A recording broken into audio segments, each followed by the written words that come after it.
When you give medicine to a patient, there are two types of action that is taking place. First of all, the medicine causes a derangement or a change in the health of your patient, and that is called the primary action. Secondly, the vital force reacts against this primary action, and that is called the secondary action.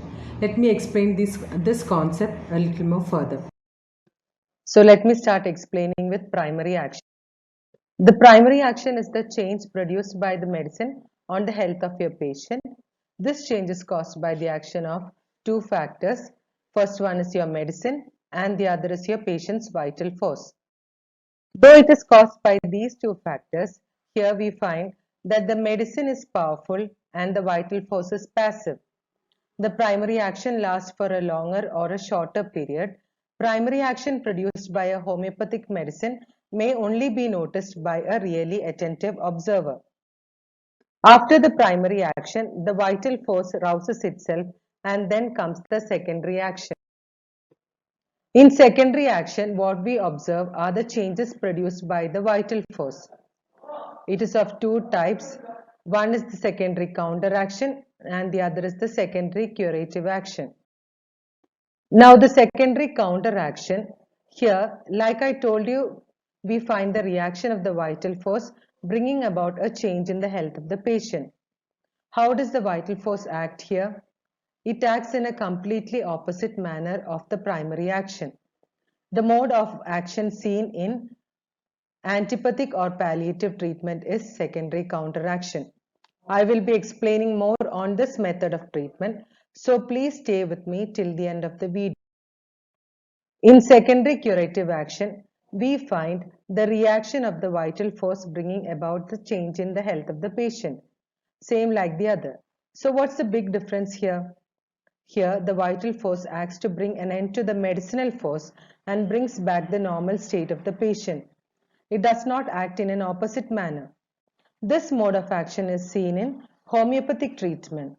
Now I'm going to explain further on what happens in each mode of treatment.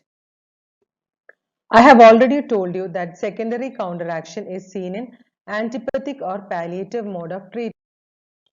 In this method of treatment, the medicine given is not similar to the disease. It has an opposite reaction to the symptoms of the patient. So during the primary action of the medicine, the vital force feels quite well. The pain or the vomiting or whatever the symptoms are better for some time. However, the medicine does not eradicate the disease.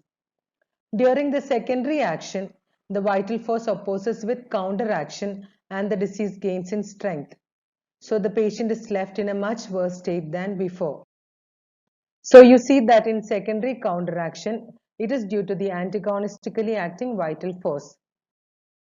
Let me now explain the secondary curative action that we see in homeopathic mode of treatment.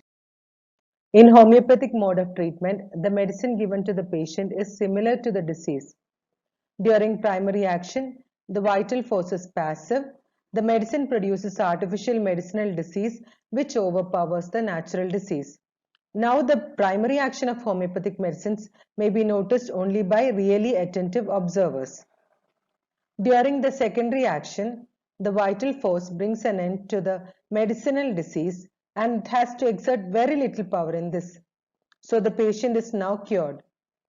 If you understood what I explained in this video, please like it and share it with your friends.